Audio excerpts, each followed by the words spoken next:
will turn red and the Sergeant at Arms will disconnect the microphone.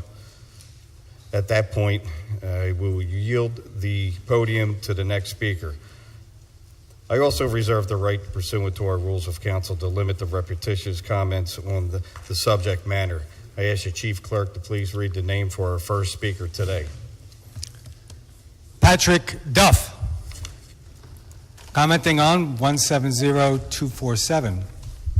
Good morning, Council. I'm commenting on the CVS-Walgreens merger, and I'm also going to go into a little something else. I got a chance to caucus with some of the members here. The people always do need a voice, and it's good to hear that the Council wants the people's voice, or the people's, at least, the people to hear about this merger before it happens.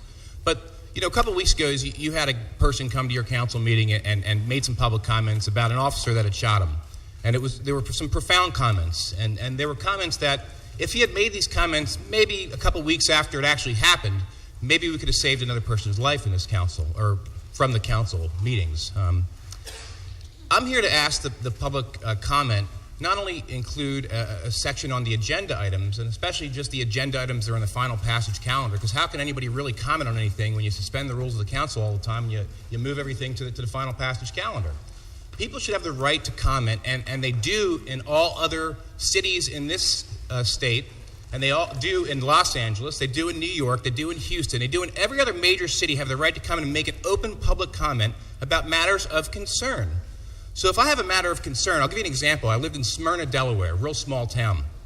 Such a small town, my wife doesn't have a driver's license. The Acme was across the street, but it was across Route 13. Now, there was no crosswalks in Smyrna, Delaware. And I'm saying to myself, are they kidding me? There's no crosswalks. How does she get to the store? She calls me at work. She says, honey, I need to get to the store. I said, babe, just take the kid, walk him to the store. She said, I can't cross the street.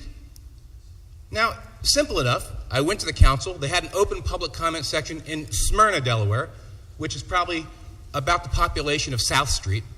And I made the suggestion that we put crosswalks in Smyrna, Delaware. And guess what? There's now crosswalks in Smyrna, Delaware from an open public comment section about a public safety issue. Okay?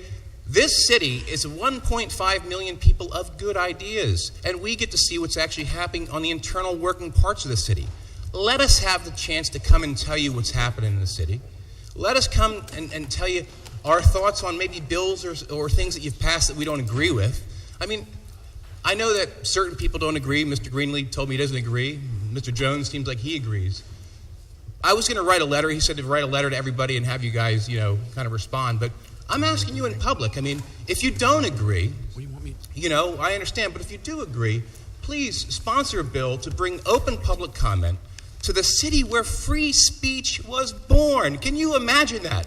That 8 blocks from here, we should have a little field trip so we can go visit the Constitution Center, because the First Amendment allows us to have the right to free speech. Please allow that in the place that free speech started. Thank you. Thank you for your comments. Clerk, would you please read